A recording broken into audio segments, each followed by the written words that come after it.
this physical existence is not it. Mm-hmm.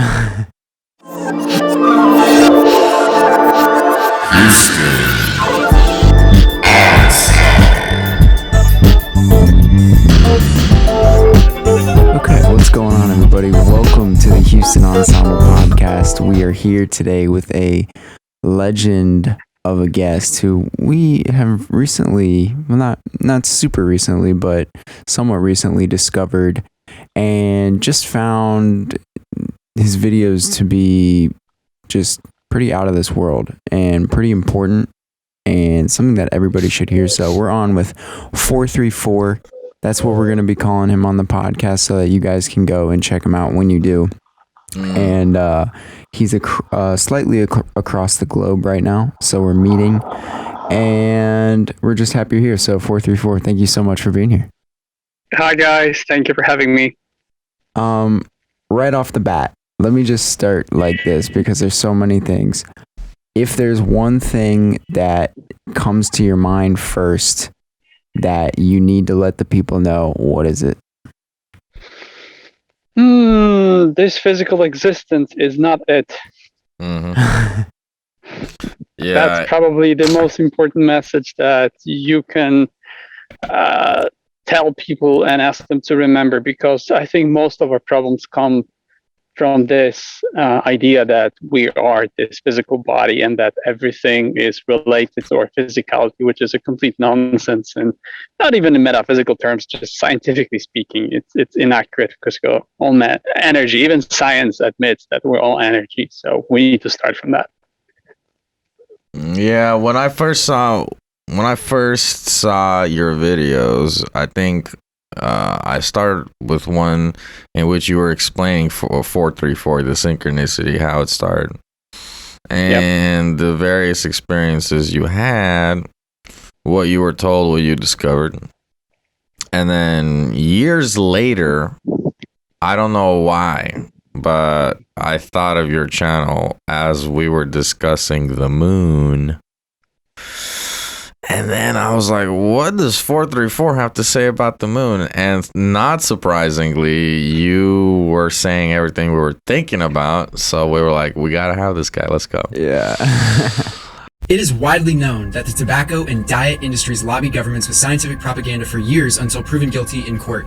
The artificial treatment of our water is the next corporate deception. For example, virtually every nation in Europe has rejected the use of artificial fluoride. International studies since the 40s have repeatedly shown that endocrine and neurological effects increase after repeated consumption, even at the levels accepted by U.S. government. Epic Water Filters is the most thorough industry-grade filtration system that Houston Ensemble has ever used. They reduce heavy metals upwards of 99.5%, such as lead and mercury, bacteria like E. coli, and poisons like chromium, nitrate, and fluoride. Join us in our journey to living a toxin-free life and get your Epic Water Filter using discount code Houston Ensemble lowercase one word. That's Houston Ensemble lowercase one word for 20% off your Epic Water Filter. Yeah, this video is like 1 week old, I think. That's a really cool synchronicity.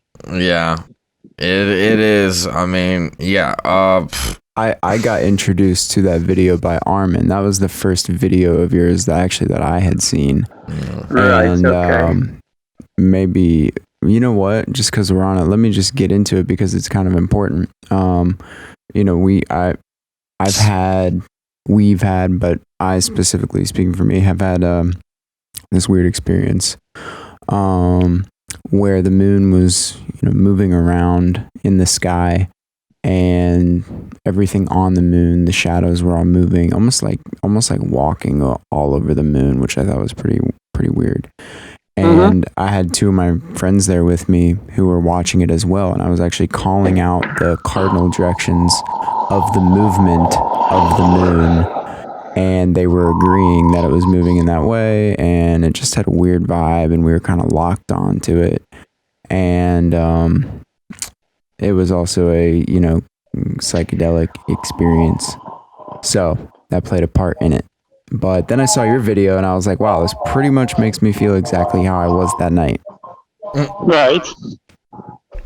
And I sent it to my girlfriend who was there as well. And she agreed with it. And So now we've been sending that video to everybody, say, hey, just something to think about. And if you've had an experience with the moon, maybe check this out. And, you know, quite a few people have actually said, wow, I feel that. Yeah, it was very interesting to get all the reactions, comments, and messages from people after I uploaded this video. And it actually led me on a very important path now, because people started sending me documentaries about moon. And it turns out I know very little about the moon. It turns out that this goes so much deeper than I could imagine. So the psychedelic and metaphysical part of it, I decided to leave it for now when it comes to the moon, because I have no idea what this thing is. And I tried to get some answers. I tried to hear about people's experiences. It's all the same. Everybody has the same magic type of metaphysical energy being transmitted. And it's very strange, especially when it happens during full moon. So nobody knows what it is. Nobody knows why. I got my very important psychedelic messages exactly during full moon, exactly as I was looking at the moon. And it seems that everybody has the same thing. Now, when I started getting these documentaries from people, I realized that I know nothing about the moon. But the most important thing that made me realize that something very strange is happening was the moment when I realized that there is something above our heads that no one has ever realized. And you probably guys don't know this, but you know this, the craters are not the issue. The dark spots on the moon, because you can change the contrast on a picture of the moon, and you'll see there's like a darker and brighter spots. And what I didn't know is that you actually, when you change the contrast, you will get a map. And this is absolutely mind-blowing. I'm about to make a video about this probably in 1 week. This map actually shows the map of Earth without a shadow of the doubt. If you compare, this is crazy. The United Nations logo, which is basically a flat Earth model, they have it in their logo. I'm sure you know which one I'm talking about. Yeah. The blue and white. If you take this model and if you apply it to these contrasts on the moon, you will get a map. This is absolutely insane. There's no discussions. There's nothing you can say about this. It is like the guy who did this, who created this documentary, he actually pointed out all the rivers, the oceans, the continents, everything is there. The most interesting thing is that there are continents there that no longer exist on Earth. There's Lemuria and there's Atlantis. And I know about them because it's not far from Japan. I studied Japanese. And at that time, they were talking about finding these underwater cities. And they're exactly where the Lemuria was. And this continent is still on the map on the moon. And this is absolutely mind-blowing and crazy. This is not some kind of a, imagination conspiracy. No, it's right above your head. It's every night, and you can look it up yourself. So when I saw this, I was like, okay, I know nothing. There's no way that I'll ever understand reality, because I thought that I understand what's going on. I was like, oh yeah, the moon is plasma, whatever. No, it actually contains the pictures of the continents or whatever this reality is. And it's not now, it's from probably centuries or even millennia ago. So yeah, that's basically what I discovered. You can do whatever you want with this. I have no idea what to do with this. I'm going to present it to people in one of the next videos, and we'll just take it from there. Yeah, I'm about to go and try this contrast trick myself on pictures. So if I get a high quality image, allegedly real photo of the moon, and I turn up the contrast, I should eventually be able to see recognizable, like, of an actual map. Yes. Okay. So yeah, we're gonna try that out. Wow. So the thing is that this is very distorted, because whatever method was used to achieve this, it seems that it wasn't perfect. So obviously the little pieces are missing, but the bulk, the main part, is there. So I can send you the link. Actually, you can look it up yourself. There's a documentary, and it's called What on Earth Happened, and it's 4 hours and 2 minutes. This documentary is 5 hours long, and the guy shows it. So it's absolutely mind blowing. But as I said, I thought I know something. I was making videos about the moon, and it turns out I was looking at it my whole life. The funny thing is that my dad is an amateur astronomer, and we were looking at the moon my whole childhood, and he was showing me all the stars and everything, and it never occurred to us. Nobody ever, it's difficult to do this. Even now, because so many people believe that we live on a globe, it's a difficult concept. I mean, you're being brainwashed about this your whole life. Nobody knows what we live in, but now that you can actually find the map of Earth on the moon, that changes everything. And that, I'm assuming, this will be a really important discovery in human history. I think it's a big, groundbreaking discovery. So that being said, obviously you don't have like a solid answer right now, but what is something that the moon could be or could be made of? I don't know. Really, I really don't know. I think because of the lunar wave, and I'm sure you've seen it in the video, is this phenomena where you can see this static, like a magnetic wave going through the 2D image of the moon. I believe that it's a projection, but now that we see that it has an imprinted map, why is it a projection? Why is it up there? Even if it is, why is it being displayed? It's so confusing, and I really hope somebody clears it, like somebody finds all the answers for me, because I'm super confused. Because I thought that, this might be plasma, but this might be a 2D image, a hologram. It turns out that this is so much more, and apparently there's a reason why moon is up there, and it's because it has the message for us. Interesting. Do you get a sinister vibe when thinking about this, or is okay? Yeah, I really don't like the moon. I never liked it, and every time I look at this, it feels evil to me. It's like I was mentioning, the wolves howling. It's very, very, it's a scary thing. I don't know why. And everybody says the same thing. Like there's nobody who says, I love the moon. Moon's amazing. I love the sun. Sun is really, I enjoy being in the sun and I really like it. But the moon has always been problematic for me. Well, you know where the moon actually is loved a lot, especially the full moon, is kind of in the magic world. Just when, even there are things where, you have to do things under the full moon or leave things out under the full moon's light. I remember hearing about something where it was like a woman can leave her period blood out in a bowl under the night of the full moon and then use that the next day to put a little bit in the plants. But this is what I'm saying. It's normally related to occultism and dark forces, magic, that kind of stuff. It's nothing, nothing noble, nothing beautiful. Yeah. Speaking of 4 or 5 hour documentaries, we will definitely check out the one you mentioned. And there's one that has now been re-uploaded and removed by YouTube many, many times over, that I believe you would find fascinating. It's from the perspective that we just mentioned, the occult. And it goes into pretty remarkable detail into the text itself from various writers like Aleister Crowley. And as you said, it's evident once you start reading more and more of this text is that there's always some sort of sinister agenda. For some reason, no one can escape this dark desire to attain some global power. Maybe they're like, maybe we can do it with demonology. Maybe Satan can give us some power. And it's almost laughable because you realize that they take it seriously. But then you're like, dang, why do they take it so seriously? Yeah. And that's the question on my mind, because, and that was my next question to you.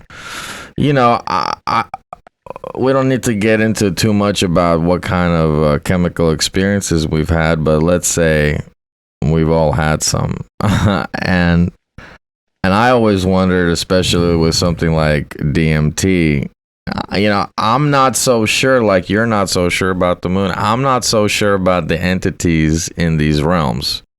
Of course, you have every right not to be. Yeah. You should be skeptical. I mean, nobody knows what they are. I don't know what they are. Even though I've been talking to them for a very long time, I still don't understand the nature of this phenomena. One thing is sure is that we're all having a collective hallucination, something that is scientifically and physically impossible, which completely validates the whole experience. It means that we're speaking to something real. This experience is legit.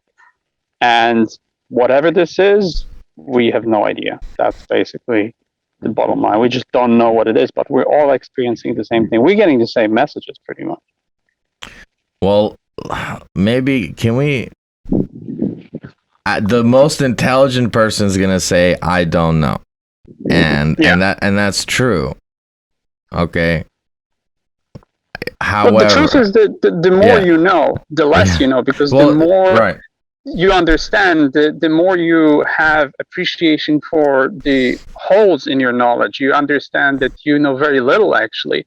It's a domain of a very low IQ person to say that, oh, I'm certain of something. No, you can never be certain of things. Yeah. Would you say that, how about this? Is it, I know we're just going to say we don't know again, but how accurate would it be, just ballpark, to say that the moon is artificial?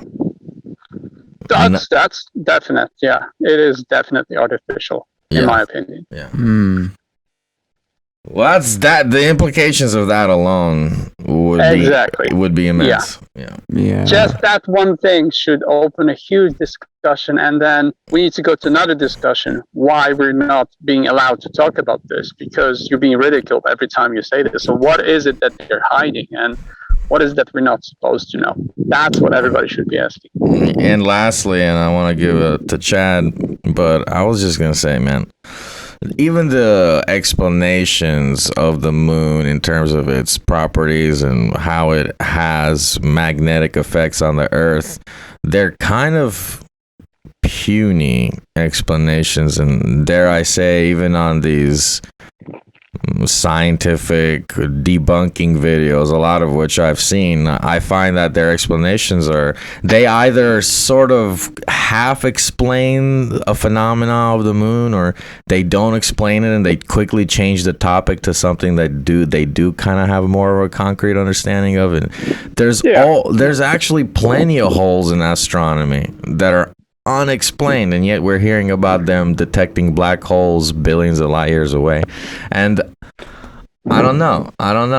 It's one of those things. It's not just astronomy, it's basically all of human science. And because I've been researching everything for 20 years, I'm a maniac. I just need to get to the bottom of everything. And it started when was that? In 2001, when NASA uploaded all the moon landing images, and I went through all of them, every single one of them, and I looked from a graphic design's perspective, and I realized, like, on the fifth picture, I'm like, this is a farce. It's a joke. Mm-hmm. Like, they are literally laughing in our faces. Now, the problem is that when you look at the so-called IQ bell curve, you'll realize that most humans are really not intelligent. And I'm not being disrespectful. It's just that an average human doesn't understand even the most basic laws of physics, thermodynamics, that kind of stuff.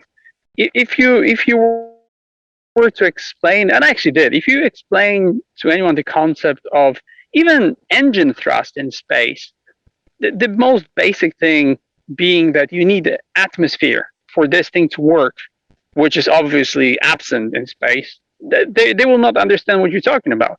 That's why NASA lies to people, because they can get away with anything they want, because humans don't understand anything. They don't have the time to research things, and they are not being taught. The educational system is designed for you to accept authority. It's not for you to question anything, and that's what everybody should be doing. And we spend, I don't know how much, but it's billions of dollars every year. It's not just NASA. There are other agencies too, like 46 of them, I think, globally, and they don't make sense. It's an absolute joke. Like, if you look into all the science behind space programs, it's a farce. It's really a joke. It makes no sense. But yet everybody believes in it, because if you were to question it, you would realize that yeah, it makes no sense. So what else makes sense? Well, if this is not true, what else is not true? And it opens a huge Pandora's box that now you need to look deep into. And then it triggers your search for meaning inside of yourself because you were lied to all that time. And now you're like, oh, if that's not true, what am I? Why am I being lied to? What is the reason for this? And it's just opening the door that not many people want to open. And it's a mess. It's a big mess. Not many people are willing to do this. So yeah, there are many implications of this. Yeah, and we actually have a couple friends. We're in Houston, Texas, and Houston is the NASA NASA epicenter. And we have a couple friends who work there, and one of them was on the podcast, and I sent him your video the other day actually. See what he said, because he's a cool dude, and he has a lot of potential to be open, but he is like a chief engineer working on the landing system of the orbiting module for this next mission thing. And I said, check this out, man, just let me know what you think. And of course, it did not go over well. And I said, well, but can you send me like your evidence? Can you just send me some evidence as to why you're not agreeing with it? And the only thing that I got was the Wikipedia article on tidal locking. Yeah. And I actually read through it because I want to see what that's saying too. And honestly, it was not even. There wasn't a lot there. It was pretty. It was pretty ambiguous. And I was like, okay, well, this is weird. And then I said, hey, have you ever actually tried have you ever smoked DMT or have you ever tried any psychedelics? And the response was, nice try, FBI. And I'm like, I don't do drugs. Right. But do you think that it's even worthwhile to be in an organization where you can't honestly answer that you have in the past, even before you were hired? I mean, what does that say? No, it says a lot about the type of people they recruit, and it's all about finding the obedient type. So basically, you find someone who doesn't question authority as someone who's a perfect scholar, who knows all the answers by studying, as you said, Wikipedia and all the others. The established mainstream media. The perfect scholar, as you say, is a phenomenon because the perfect scholar, he's got all these bookworm-like ideas and trivia. Most of these ideas are being constantly changed, updated in science, scrapped. String theory was completely scrapped, like just several years ago already. And it's like they just make something up, they run with it, it doesn't work or what. It's that feeling you eventually get, as you say, that a lot of this shit it just feels like it's being made up. Because it is. It is. The most beautiful thing about the truth, and this is why I love truth, is because it defends itself. It doesn't need any auxiliary energy. It just is there. The truth is there, and there isn't much you can do to cover it up. It's basically, if you look at the science behind space, all the space flight and the curvature of the Earth, it's like books of equations that need to explain this thing. Now, when you want to look into the truth behind the moon, there's a very simple issue. If there's a theory of tidal waves, that means it should apply to every body of water on Earth, which it doesn't, because you have all those, tides for the oceans, but you don't have them for the Caspian Sea, which is the biggest lake in the world, which could be an ocean, but it doesn't exist on it. There's a phenomenon called sachet or something like that, but it's not the same. Now, the whole tides phenomena is very inconsistent. It's very different in different parts of the world. It's also not fully synchronized with the moon phases, which completely just negate the whole idea, which means we can throw out this theory out the window. And it's just this little thing, just this one thing. And I love the black swan theory, which says that if you have 1 million white swans you always say that you can say that every swan is white, but as soon as you find one or even one black feather, you no longer can say this. So that means that if you have the moon, which we say has impact on, Earth's whatever tides or whatnot, this is not real as soon as we find one simple reason that can just negate the whole theory. And we have thousands of them, not just one, thousands of them. The fact that the moon cannot be Earth's satellite is too big. Every satellite is something like 30 miles in diameter. And also, it could not have come into Earth's orbit. It cannot be held in orbit. It just makes zero sense. And as I said in my video, the best explanation for the moon is that it doesn't exist. And we go back to the theory of this being a projection or some sort of a hologram. And when talking about NASA, because you mentioned you live in Houston, I remember my trip to Cape Canaveral in Florida, and I remember standing in front of this control room, and they put on a show for you with all the lights and steam and countdown, and I'm like, are you serious? I was looking at 1960s technology, rotary phones, and those I was like, hold on.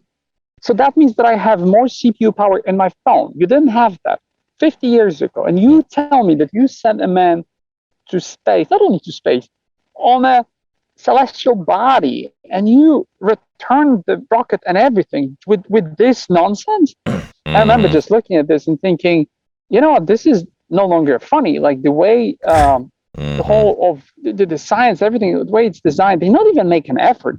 They don't even try to make any sense out of it. They're not worried that people will not believe in it. It's just there. They're like, oh, tell them whatever. They believe it anyway. And that's what it is. It's even, I'm not sure if you heard about the news a few days ago, there was a building in Florida. I actually know where it is, in Miami. I raised a family in Florida. It just imploded and nobody said a word. Like, this is not something that happens. People were talking about like sinkholes, and I'm like, buildings don't pancake like this. They don't collapse like this out of nowhere. This is a physical impossibility. It's just not possible. This is not how buildings collapse, and nobody understands what I'm talking about. Like I say, like, listen, this is some kind of a psyop. Something was done to the building, so it collapsed like this. It was 9/11 all over again. Right. And people don't even know what I'm talking about. Like they're like, what do you mean? It just collapsed because there was a sinkhole. Simple as that. The end of story. That's for them is case closed. So this is, dealing with lying agencies. You don't care about them. They're not important. The problem is stupid humans. That's pretty much what it is. It really comes down to that a lot. Well, we were talking about, it's funny you mentioned this, okay, because we were talking about what it would require to have for the people to successfully insist that the governments begin actually communicating some truths. And fortunately, I don't think it will require every single human being to be awakened. I think it just will have to be a decent little chunk that's also eager to get things done. So it needs to be a decent chunk, but they also need to be active in the pursuit of the truth. So I have hope. I mean, even like you say, a lot of people don't even understand the basics of our suspicions. But moreover, what's important to understand, and I want to actually get into some thick stuff that maybe YouTube will. Speaking of which, 434, how many times have you already been copy striked or violated YouTube policy or something like that? I bet at least once. Not once? No. Well, that's great. I'm a very experienced YouTuber because I started my first YouTube channel was in 2006 or 7 when YouTube was created.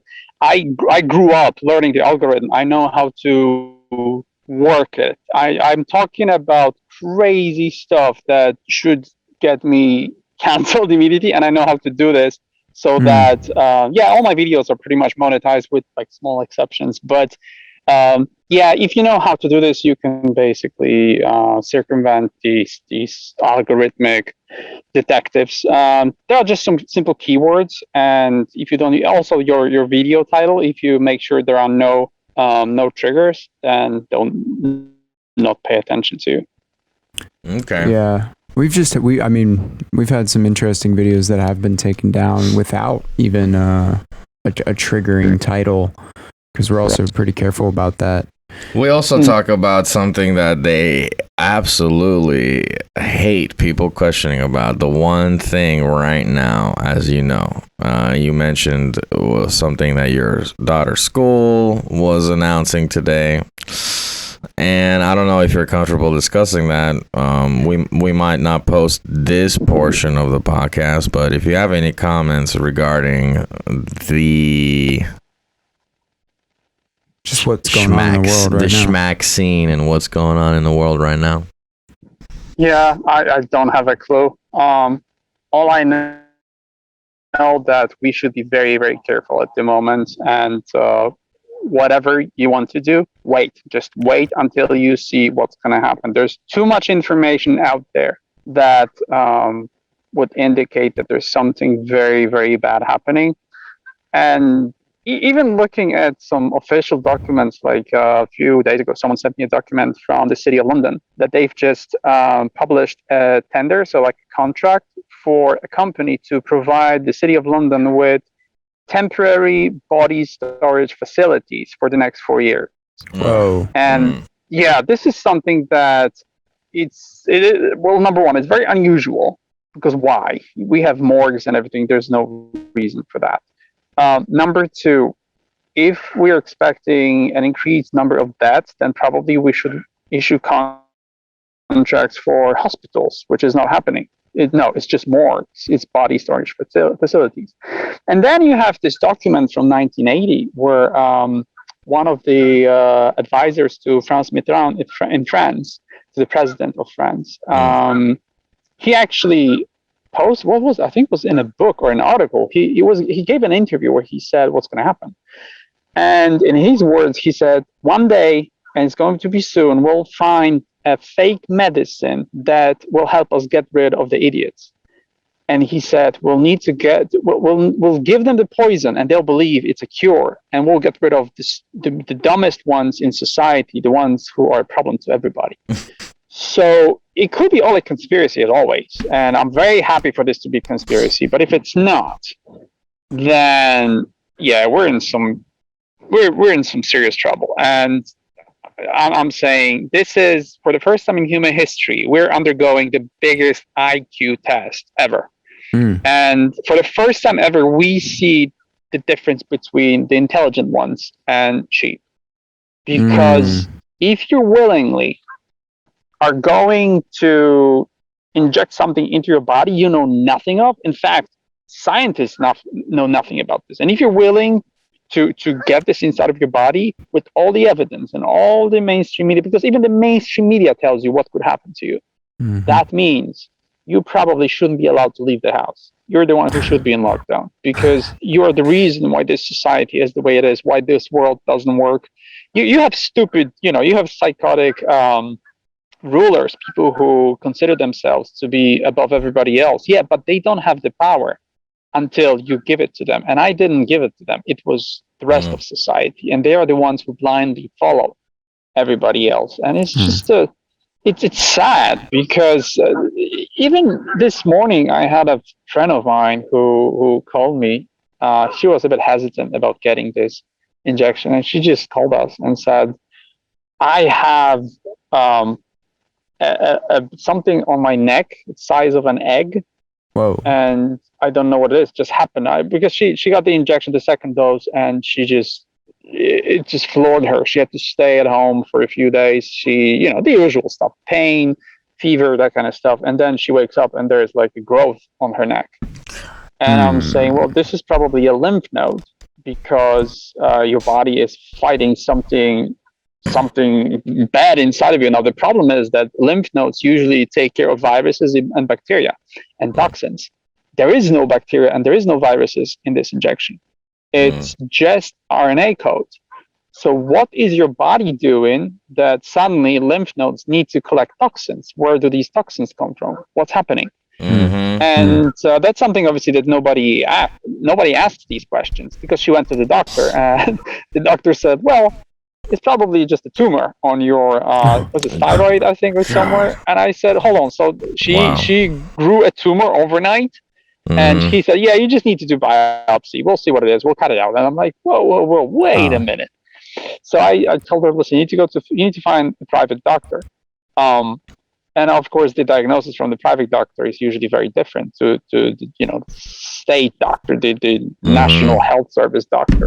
But people don't question these issues. Like, nobody questions why you're not allowed to do autopsies now. But suddenly it's illegal to have have your body dissected to see what caused the actual death. You're not allowed to do that. In the UK, it's illegal to autopsy a COVID patient. It's not illegal. They'll just make it impossible. It's not just the UK. It's everywhere. If you do it in America, you'll have the same problems.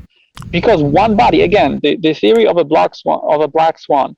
Right. Once you find one body that proves what's happening, then you have a legal foundation to start litigation. You can basically sue the whole system. And once you have, because it's especially in the UK and America, it's based on a precedence. Once you have this one ruling, one judge says, yes, the state is guilty, then you open the doors to, thousands or even millions of class action lawsuits, and they cannot allow themselves to do this. That's the problem with the truth. You cannot contain it for too long. You either do it through despotism and tyranny, and this is what we're experiencing, or people just wake up. And I'm to be honest, I'm really proud of what's happening, because I remember when there were posting videos, NHS, the National Health Service here in the UK, and everybody was like, oh yeah, let's save lives, blah, blah, blah.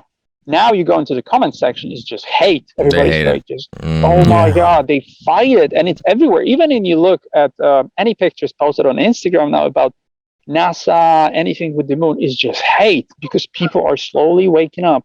And I think this thing, maybe it's a side effect, maybe it was their purpose, but I've never seen an awakening like this. I've been a truth seeker for the last 20 years, and I've never seen such a mass awakening as we're experiencing it now. And it's a beautiful thing. Even speaking of litigation and the president, it appears that Congress here attempted to create such a precedent because they had reached a boiling point with some of the NHS officials, like Dr. Antonio Falsely. And what had happened is only Congress, only members of U.S. government have the authority to insist on a Freedom of Information Act being responded to. So a Freedom of Information Act, 434, are you familiar with what that is? Yes, of course. Yeah, so, but for our viewers, just real quick, every citizen has the right to request the government for some documentation that they believe is important for their security domestically. However, those same citizens, they don't necessarily have the right to receive anything. So that's the rub. But if you're an official member of Congress, you have the authority to enforce that FOIA. So they enforced it, and they released all of Falsely's emails. Yeah. And the emails are extremely damning, even going so far as some emails even list chemical ingredients for this thing. And it's a joke, because you go to the fact-checking websites, and it's literally gone to the point where they're like, well, it's real, but it's not. But they're imploding because there's no explanation anymore for what's going on. Yeah, it's I wouldn't believe in it. It's all a psyop. Remember that everything you see out in the public, everything that's in mainstream media, is a theater. Always. There's no coincidences in politics, and whatever you see, it's like we just had a health minister resign over some sort of a cheating scandal, whatever. Which is very interesting, because turns out the woman he cheated with, her husband, is like the right arm of some giant medical conglomerate here in the UK. It's just everybody's in bed, everybody's connected, and people buy it. People, they swallow it like meatloaf. They think that it's basically true. Everything is real, and they listen to the news and whatnot. Yeah, it's again, we're not fighting the rulers or these psychotic elites. We're fighting society. They are the biggest obstacle. Dang. Now, I have kind of a totally different question, and I want to kind of go back to it because we touched on it earlier. When you are going into these different realms or having psychedelic experiences and you're communicating with the beings on the other side, or even just the information on the other side, what is the overall feeling that you get? What's the overall emotion that you get from this communication? Well, one needs to distinguish between the sensations created by psilocybin, because it's clear that it boosts your whatever is responsible for happiness in your brain. I think it's dopamine. So sometimes, especially after long breaks, if you take mushrooms, then you're just super excited. It's really good. You're happy and whatnot. Sometimes when I do it frequently, this effect doesn't happen. So basically, it's just me. Nothing's in my brain. It's just good. Everything's fine. The only effect it has on me is basically enhanced emotional perception. It's difficult to say what it is. It's just basically your emotional sensitivity increases. But there isn't anything special about this communication. It's very natural, and because it's telepathic, it's very fast, so you don't really have much time to react to it. It's usually the effect of a particular message that you receive, because they usually solve my problems that I've struggled with for decades sometimes. They give me an answer in form of one sentence, and this overwhelming sense of joy and just relief, this is something that I can definitely describe. But when it comes to the nature of this communication, it's like being in the room, or even talking to you now. That's pretty much the same. There's a presence, and we exchanging I don't exchange information. It's basically them telling me stuff. And I receive the information, and that triggers an emotional reaction, but it's in a very sober state. It's not like obviously I'm very ecstatic about all this. It's always a celebration for me to get in contact with them. But yeah, it's normal. I would say it's normal. Well, that's good. What about DMT? When you talk with the folks on the other side, what is that like for you? I've never tried anything else, just mushrooms.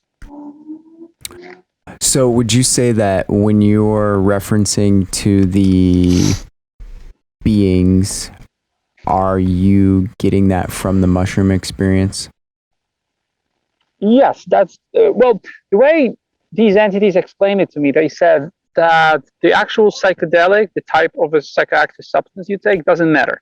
They said it's just the key that opens the door. And they said what we care about is you being in contact with us. And I know about people who get in this state on LSD, DMT. Some people meditate and they get there. It doesn't have to be a psychoactive substance. And there's a lot of noise. I'm not sure if it's true, but there's the theory that Alex Jones propagates where the rulers, these the elites, they found a way of depriving the brain of oxygen, and they stop your heart, and I think they pump ozone or something else into your bloodstream, and you're kept alive, but you're clinically dead. Then you get in contact with these entities. That's also the case when you're in near-death, this state of near death. And the stories from people who experience ND confirm that. So I think our body is some sort of a firewall. It's like a filter that doesn't allow our consciousness to communicate with us, because you're not in your body. There's no place in your brain that is responsible for your consciousness. You can cut out any part of the brain, you'll still have your consciousness. And from what I'm reading and hearing, it looks like your consciousness is somewhere else. This is also what I was told by Machino. So it's all very complex, but from the best source of information turns out not to be Machino's, because it's very difficult to translate what they say, but it's actually other people's experiences. And the more I learn about this, the more complete the picture starts to emerge from my conversations, from messages. I usually talk to hundreds of people on a weekly basis. I usually get something close to, I don't know, 300 comments for every video.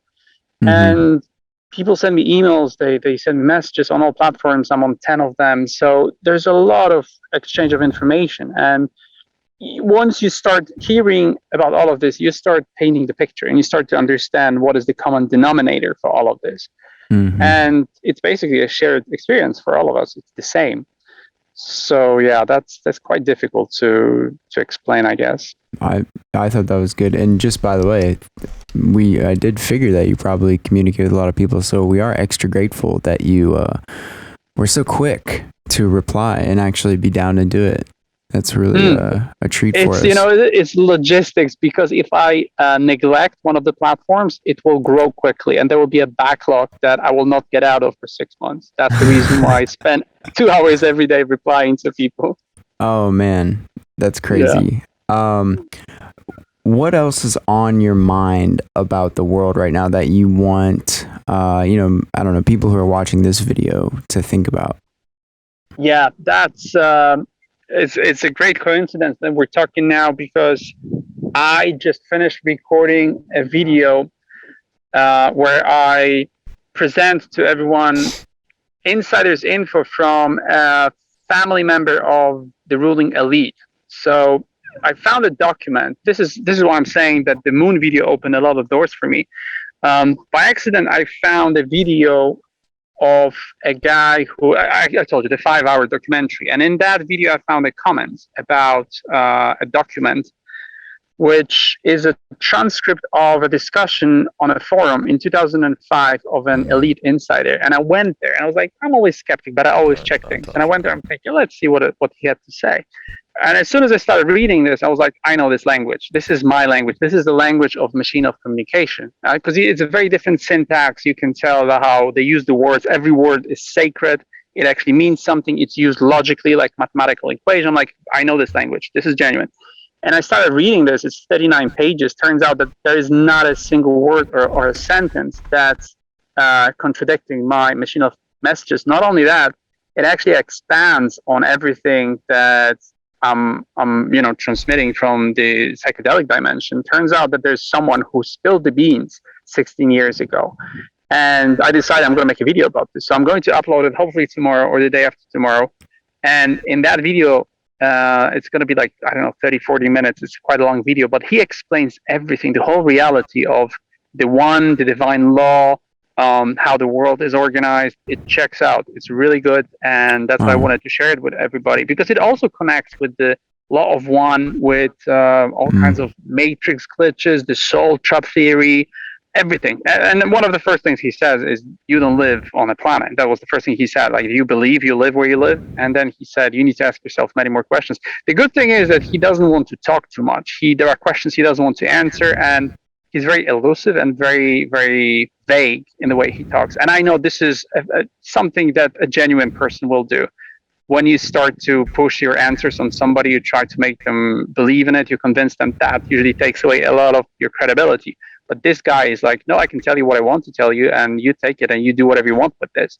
So yeah, I will upload this and I'll let you decide what this is. I actually think we know what you're talking about. I just remembered. I think Armin told me about this. Right? Yeah. Yeah, I believe... It was posted on godlikeproductions.com, the forum.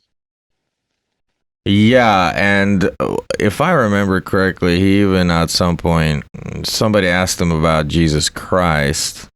Oh, there's a whole section about the Christ and Jesus. Because there are two different things. Right, and he gets into that section. So yeah, I think I am familiar with this now.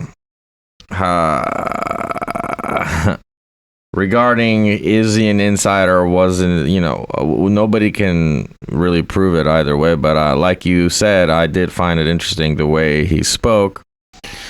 And it didn't seem like a typical way in which you would expect a charlatan, or maybe a con to discuss certain things or sell certain things. Like there wasn't a lot of what I would say a visible love, you said? Fluff, yeah, fluff, exactly. Yeah, there wasn't a lot of fluff. And so, yeah, that'll be interesting. And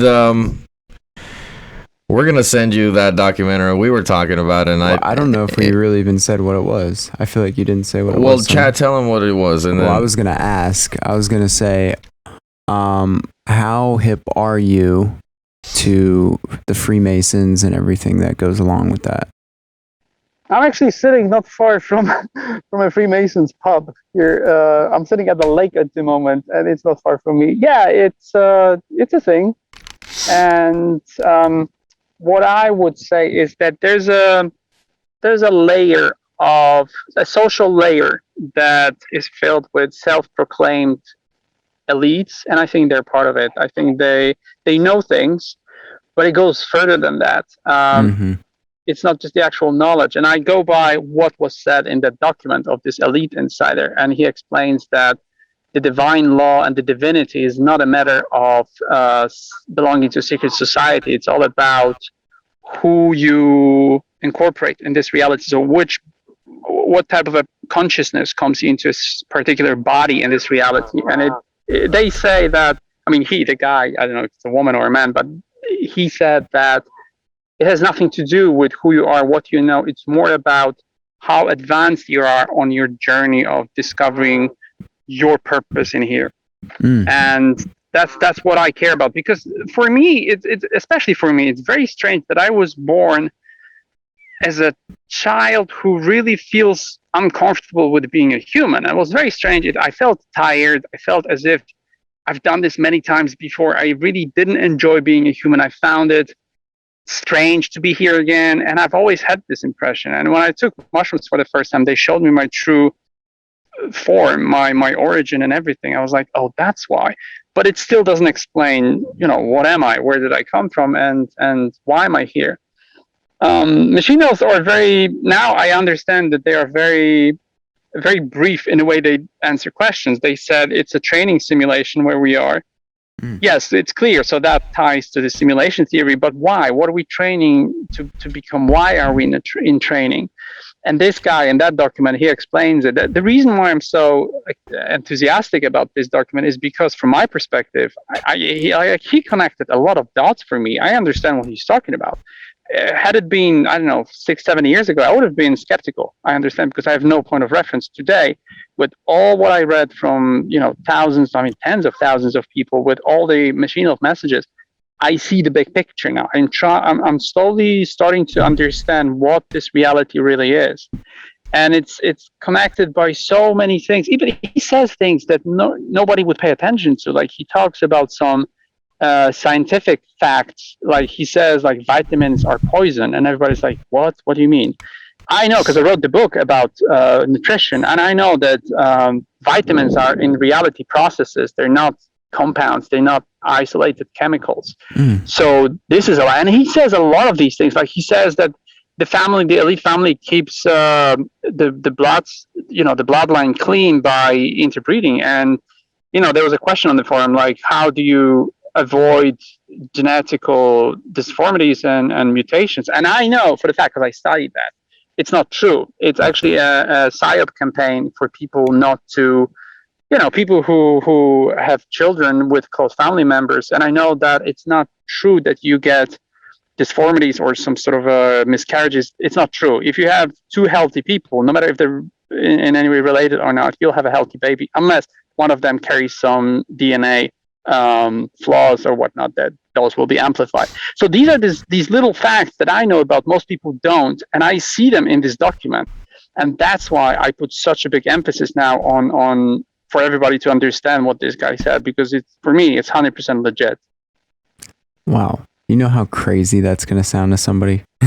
Oh, I got used to that. I got used to it a long time ago, because everything I say is insane until people start dying from taking voluntary injections. That's what I said. I said it a long time ago. It's going to happen. Everybody was laughing at me. You should see the number of family members and friends who started calling me the moment they went into lockdown. They're like, dude, what's happening? You're the only one who makes sense now. And I was the crazy one for years. I was the black sheep of the family who would always talk about conspiracy theories. No one would listen to me.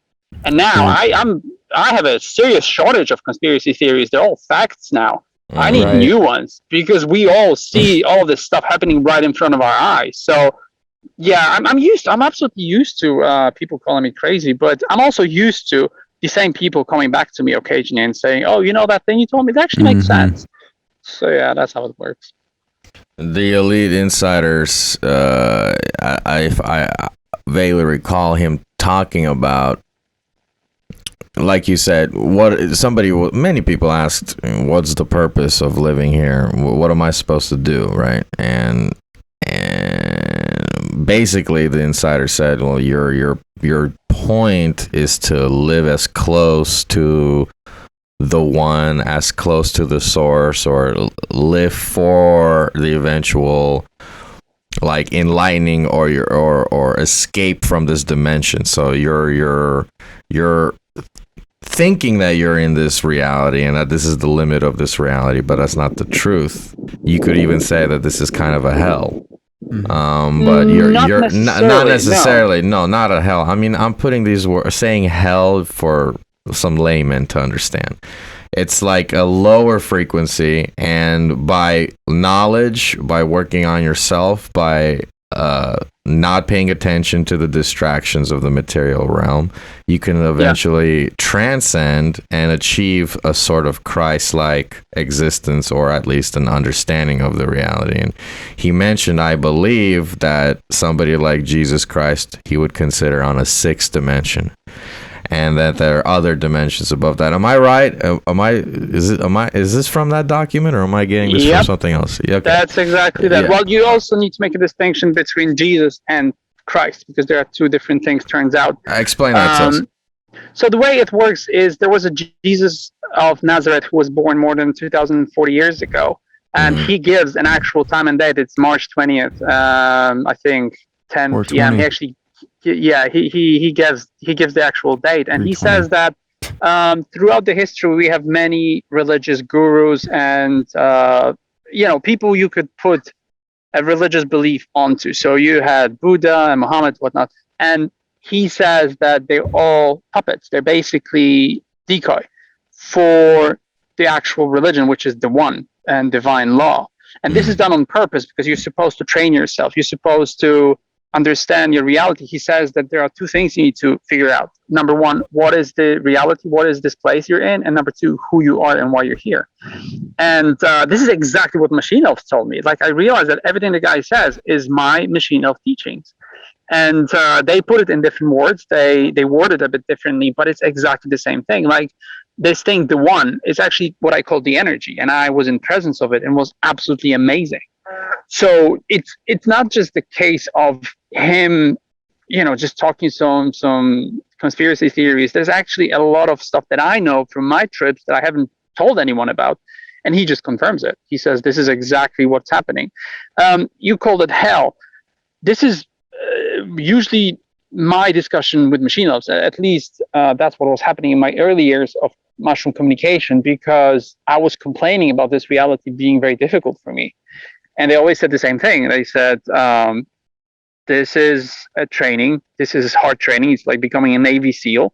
You're not going to get where you need to get by just relaxing and enjoying yourself. You need to get through this to understand what's going on. And I could never understand, like, there's always, Machine Elf messages are never complete. You can always get them, understand them, transcribe them, and then pass them on to other people, but you still don't know what it is that you're talking about. And the more I find of these hidden gems, that I call them, like this document, the more I see the complete picture. And it's absolutely amazing that they exist. They've existed for 16 years, this particular document. I've never heard of it. And I found this one and that documentary about the moon at the same time. It was within 1 hour. And both of them had huge effect on me. They're very important, and I can tell now that they will change everything for me. So, no, this is not hell. This is basically training. And what he proposes to be an exit strategy from this reality is how I felt the whole time. I always felt like I need to be very moderate. I need to be, like, I don't really have many needs. That's the reason why I never show my face. Like, I don't like being famous. I did that. I didn't enjoy that. This is perfect for me. This is exactly what I need. And I could never understand why. And this guy actually puts it into perspective, and he explains everything in very, very logical terms. So that's the reason why I'm making this video now. And so when you get kind of, let's say you get past this training simulation, can you talk about what may lie on the outside of that? I have no idea, but if it's anything similar to what I experienced being in those realms, it's going to be amazing. It's you know what it's like? It's like trying to explain to a villager from 18th century how you can intercept a Wi-Fi signal. That's pretty much what it is. If you were to talk about this, first of all, we have a problem understanding this reality. It's too complicated for us. And talking about some, other dimensional things, I think it's too far. This is not something we can understand. I can get a glimpse of it, I think, when I'm on mushrooms, and people in psychedelic states confirm this, but maybe it's still a part of this physical projection that we're part of. Maybe it doesn't compare at all to what's happening after you leave this reality. This is usually confirmed by people who experience near-death experiences, like my mom. My mom left her body for 40 seconds, and she explained that it's an emotional state that's indescribable, something you cannot describe in human terms. Now, I feel the same in psychedelic states, but people who actually went further than my mom, and there's a lot of these people, they describe it in a way that is just, you cannot use human words for that. And there's this brain surgeon, what's his name? He wrote a book about meeting his sister he never knew he had. I don't remember his name, but there's a book where the guy described, he wrote a whole book about this experience. He went into coma, and then he went on the other side, and he experienced so much. And he said the same thing. He said it's absolutely impossible to describe. So I wouldn't be too willing to talk about this, because it could be still nonsense. There are many things that I talked about thinking that this is it, and then it turned out, no, it's not even close to that. So I think first we need to concentrate on what it is that we're experiencing here. And that's a big mystery. That's something we need to spend a lot of time on.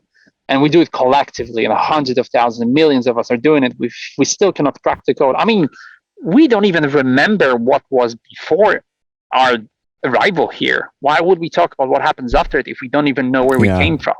That's the main problem. I mean, you live in this reality not knowing where you came from. You don't know why you're here, and you have no idea what happens later. And you want to have the idea of God and what happens afterwards. That makes no sense. First, let's try to answer these three questions. Yeah, it really brings back the just the notion of be here now, and just kind of taking care of everything at hand. And I guess maybe the rest will play out. I have a specific question, but if you were about to say something. Yeah, it's not even a question. It's more like a point, and I think 434 will agree. As far as the material that we're taught or trained like dogs to consume, the literature, the pop, the media, it's almost as if everything, every little lie, every little fib that is concocted is very specifically concocted to be just another distraction on the list of distractions that keeps the populace thinking in one way, in one safe way that can be managed like cattle for the elite. Oh, well, this is the reality about the moon, and this is the reality about the earth, and this is what happens when you put this in your body, and everything's told, it's fed to you. Yes, you can go to sleep now, everything is fine. Yeah. And the brutality of it is that once you lift that veil, it's like a floodgate of realizations. And that's really the hardest part about it, is getting over the first denial phase. I find that to be the most difficult thing for most people. Yeah. Machinovs told me, these entities, the psychedelic entities, told me that you need to learn to distinguish between the noise and the actual valuable information. And they said it's part of the game in this reality. They told me this early on. They told me this at the beginning of our discussions. Now, this guy in this document, he takes it further. He elaborates on that, and he says that this distraction is actually purposeful. It's done on purpose to us because this is a part of our training. It's done by the elite so that it's not explained why exactly, but they say that it's done to us so that we are always in the wrong type of a mindset. So if you think about people like us who are called crazy, when you tell people that Cape Canaveral is pretty much just Chuck E. Cheese, it's basically not possible to send anything into space using that technology.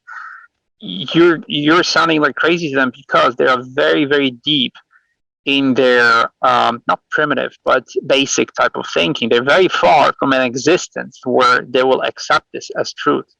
So not only is it very difficult for you to convince them, it's also very far from where they should be. So it's not just, even if you showed it to them in logical terms, they'll be still like, yeah, I see that, but I don't want to accept that. Right. I remember speaking to my mother-in-law a long time ago, years ago. She's a medical professional. She was running a hospital a long time ago. She's retired now, but I remember showing her the proof that the injection that the elite has been offering to people for the last 100 years. There's no logical and scientific explanation for them to be working. It makes no sense. And I showed them the graphs where the diseases were actually going down because of the improved sanitation and better life quality. It was just going down, every disease throughout the 20th century. And then at some point the injections were being introduced, and it had absolutely no effect. And if anything, it actually increased it a little bit temporarily. But what increased in huge amounts was the number of people who were getting autistic. And I showed her these two graphs, these pictures, and they were correlated. You could paste one onto another. They were matching. And she said, I see it. I just don't want to accept it. She said, I don't believe it. I said, why? And she said, because I don't want to. And it occurred to me that it's not about facts and logic. It's religion. It's about faith, because these people follow faith. If you listen to news, it takes a lot of mental aerobics and mental exercising to accept this as truth, because it's so illogical. And they don't care about this because they play on human emotions, and people accept it as truth because for them it's religion.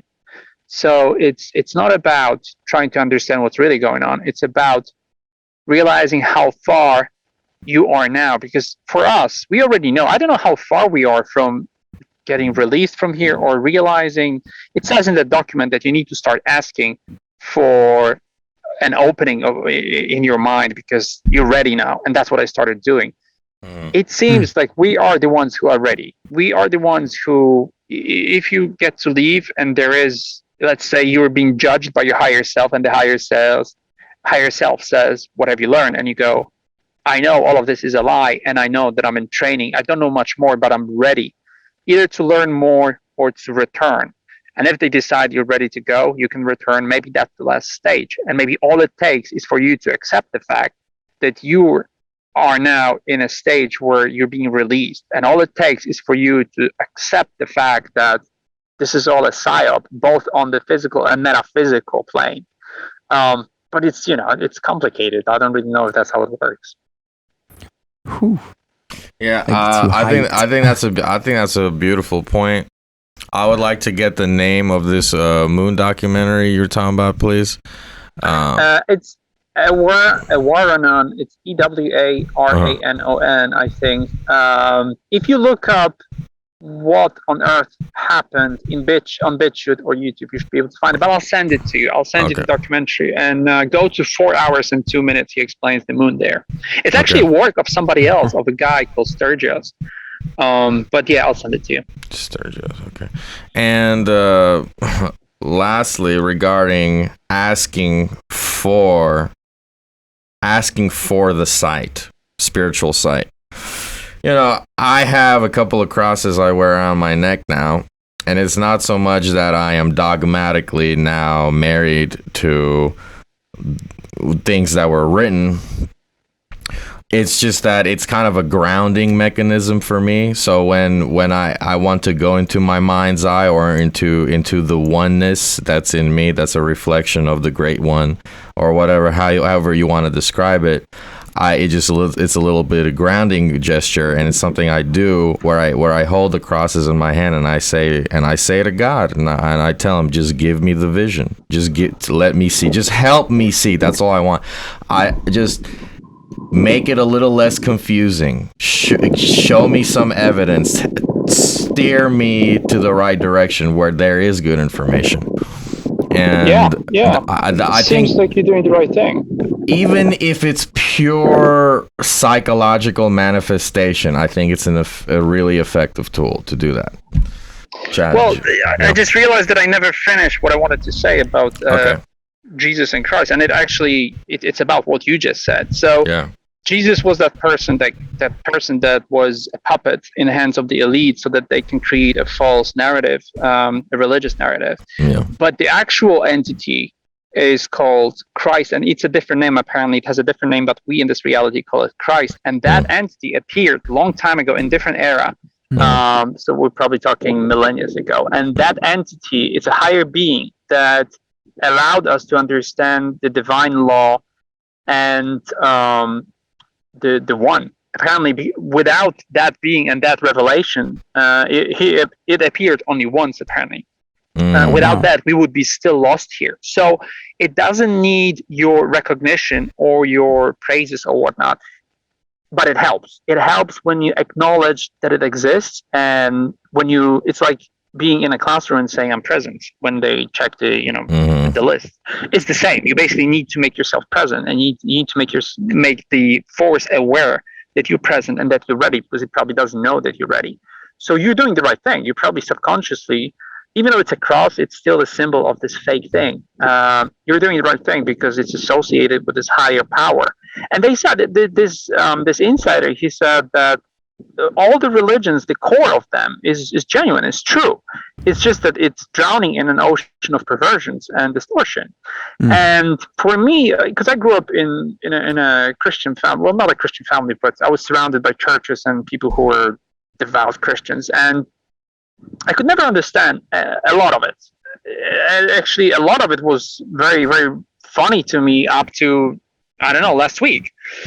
And this guy, for example, explained the concept of the eternal sin, something I could never understand, because Christianity wants you to believe that you're a sinner. No matter what you do, you're born with a sin, and I couldn't understand. I was like, what? Well, how can a baby be a sinner?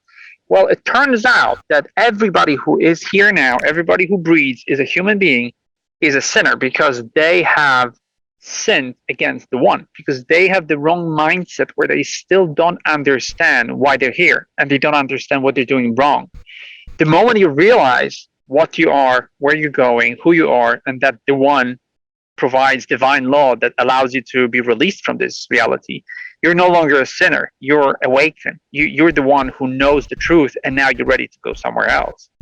So even though you feel like you're doing something subconsciously, you're doing something instinctively, it is probably the right thing. It is something you should do. So all you're missing at the moment is a reference. You're missing a frame of reference where you'll understand your actions and feelings, what they actually mean and why you have them. And I think documents like that will definitely help. And I think it's not just one video, one thing. It's like a journey that you go through, and then you build a picture of what it is that you're surrounded by, and then you understand, and then you can move on. Oh, I couldn't have said it better. Yeah, that makes perfect sense. I've got one final question for you, because I meant to ask it earlier, and I just need to have your perspective. You mentioned vitamins. You mentioned food at some points. I even heard you say it on a video. But do you subscribe to any sort of dietary style? Well, there is only one that will get you healthy. And again, it goes back to what Mashinov told me. In that document, the guy explains the same thing. I discovered a long time ago what actually works. And it's not a big deal. It's Chimpanzee Diet. If you look at chimpanzees, they're strong, healthy animals. And if you look at their diet, they mainly eat raw food with occasional, meat and animal proteins. And that's like between 5 and 10% of their food.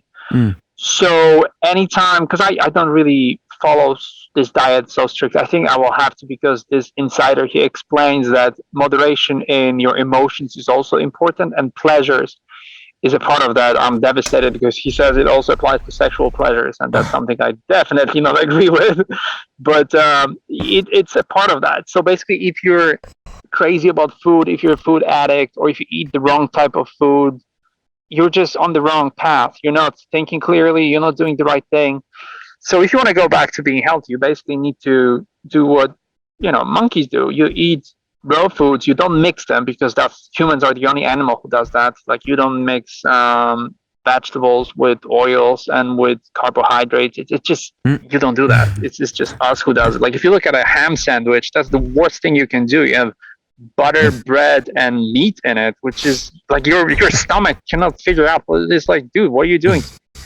So it's absolutely incredible that we got ourselves to this place. But he says that he doesn't eat 90% of all the foods that humans eat because they're toxins, and it's true. And in my video, Food Explained, that I recorded, I think like a year and a half ago, I explained what happened to me when I switched to raw food diet, and I even include a picture in it when I was working out.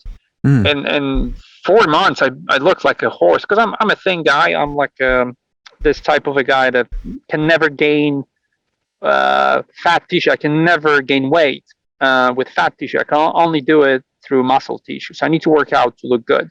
Normally, I'm just a skinny guy. So I couldn't do it for years, and then one day I just realized that I was doing it wrong, and I realized that it's not about what you eat, but how you treat your body. And if you treat your body like a garbage can, like just a trash can, you put anything you want in it just to feel something, then it's going to punish you. It's not even he wants to punish you. It's just like, I cannot take it anymore. I'm just going to give up. And then you get a heart attack or something. But if you want to treat your body with respect, and you want to be good to it, and because it is a vessel that you'll have to be in for the rest of your days here, why not treat it with respect? Like, I mean, your car breaks down, you immediately go to a mechanic and he fixes it for you. You pay $5,000 and everything's good. You're happy. You don't do that to your body. You basically try to minimize the amount of energy and effort you put into it. You don't really learn what's happening inside of it. And, even this simple case of someone getting obese, people don't understand that being obese externally is just the last stage of your every organ in your body being encapsulated in fat tissue. This is you being obese on, under skin. That's the last stage where your body stores fat tissue. It starts from organs. So it's crying for help, and people don't understand that. They think it's just, I'm just fat, that's all. No, you're not. It's your body is literally dying. And I remember this, there was this guy, Dr. von Hagen. They have this, I think it's in Las Vegas now. It's display of a guy who was using some sort of a plasticizing technique. He was slicing the bodies into like plastic sheets, and he was hanging them. I remember this picture of a skinny guy like me, and then the fat guy, and every organ in that guy's body was just twisted, and it was just squashed. And I'm like, this is insane that people do it to themselves just voluntarily. And it applies to everything in the food. Like, you eat sugar, you eat aspartame, and it's like everything is a poison. It's pretty much a poison. So every time I feel like I'm starting to get sick, I usually switch back to a lot of vitamin C, a lot of raw foods, natural foods. I start fasting. Everything goes away immediately. So I know the truth about the human body. I know how it works, and I know what type of fuel you're supposed to put in it. It's just that if you follow it too strictly, it's boring. It's your life will be very long and very boring, and it's just finding a balance between enjoying yourself and not killing yourself, I guess. I don't want to be 150 and be bored. If I can just be 105 and have some fun, that's 105 fine. works. Well, But what if you find the solution to your exit from here at 135? What if it's waiting for you, but it's dead? Yeah. I mean, we in this house are trying to go raw for a while. We're vegan.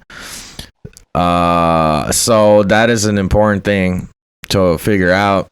I've heard people say people that our channelers, or not even channelers, researchers, people like us say many times, it's not required that you go vegan, you go clean, but it really helps because, one way of going about it is you consume data, you chip away on the little thing that's calcified in your brain, and eventually hoping that it'll burst and then you'll get some realization. But if you can chemically help that process occur by detoxifying your body, then it should shave away a lot of years, in the sense, presumably. Yeah. It's not just years. It's all about how your brain works, because it's very difficult to be clear-minded and have logical thinking when your body is full of, insulin, which is a result of sugar. So if you drink sodas all day long, your body doesn't work properly because you're also exhausted. Like your adrenal glands are exhausted from all the caffeine and adrenaline in your body. It's just not working. And after a while, we don't know if this theory of pineal gland, if it really calcifies. We have no idea if that's true. But if it is, then you're shutting off your ability to accept any truth in reality. And I've noticed that in people. Like, you talk to older people and they don't have a physical ability to accept what you're saying. Like, they don't have a device, like a tool inside their head that works anymore. And you can tell them whatever you want, and if they just don't see it, it doesn't work. Yeah. So nobody knows what you're doing to yourself. And you don't even have to be a vegan. I mean, I made a video, I'm going to upload it in the next few weeks, about what happens when you drink tap water. It's crazy. It's absolutely insane. Again, it's people don't question this, but tap water is a closed system of toxins. If someone is going through a chemo, they go to a toilet. This water comes back to you. It's not clean. There's no chemical removal process. It goes back to you with chemicals. And I'll show you, because I sent this water to the lab. I did some processing to it. It's absolutely disgusting what I found in it.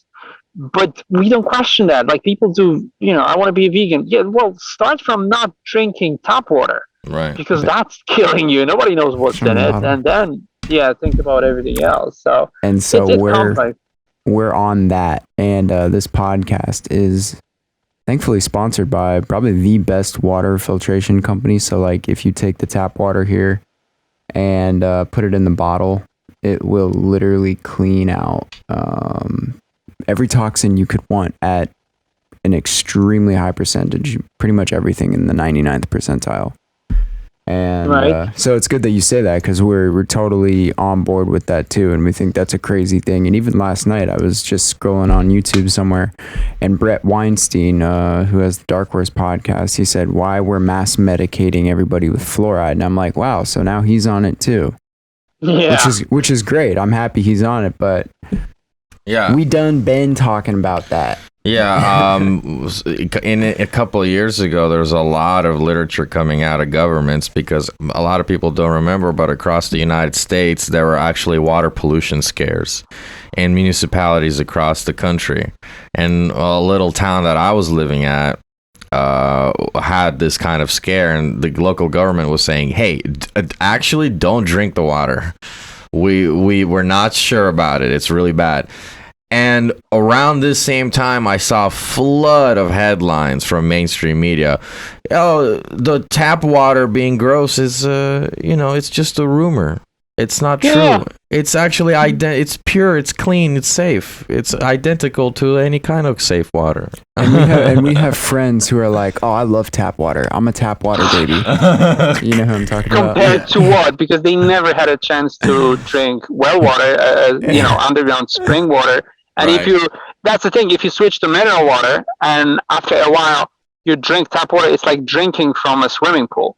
Yeah. And people don't realize that because they never tasted anything else. I think after Michigan, when there was this issue, I think it was like 20 years ago, when people were lighting water from their tap. I think it was after fracking, when people started paying attention to what comes out of their taps. That's so crazy. But the fact that they add fluoride, which is a freaking toxin, it's an illegal toxin you cannot transport. And the people, it's the same as putting mercury in your teeth. Nobody questions that. One of the most toxic metals is right 2 inches away from your brain. It's the same with fluoride. but there's a reason for that. Like there's a reason for everything. So it's all your matter of your journey. You need to. The guy, the insider, he says it's all up to you. We can show you the path, but you need to walk it. It's all up to you. You need to learn what it is that protects you, what it is that kills you. And if you don't, well, then you die and you repeat the same thing again until you learn.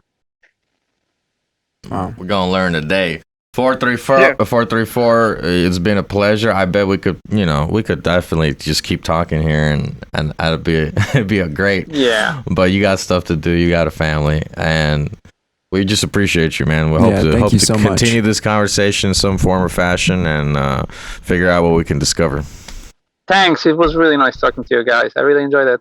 Yeah, and for everybody who's watching, make sure to check out his channel. We're going to link everything in the description, his channel, videos, etc. Make sure to support the 434 channel as well as the Houston Ensemble channel. And it's all up to you at the end of the day. Love, joy, hope. Thanks a lot, guys. All right, we'll see you. Thank you so much.